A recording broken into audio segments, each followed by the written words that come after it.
बाबा रिटायर होतात आणि दुसऱ्या दिवशीपासून त्यांचं रिटायर्ड लाईफचं एक टाइम टेबल सुरू होतं.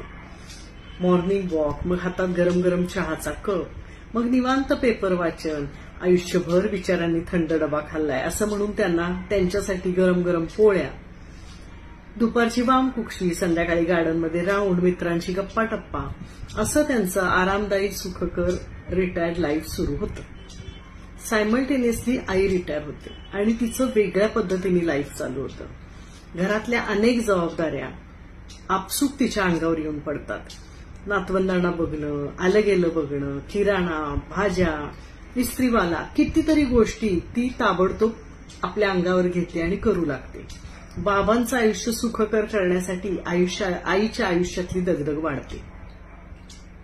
मी नेहमी विचार करते, आई आणि बाबा दोघंही आयुष्यभर नोकरी करून रिटायर झाल्यानंतर सुद्धा दोघांच्या रिटायर्ड लाईफमध्ये एवढी तफावत का बरं?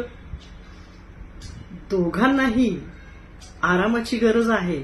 मग ज्या बाबांना कुठल्याच कामात गृहीत धरलं जात नाही, तिथे प्रत्येक गोष्टीत आईला का गृहीत धरलं जातं?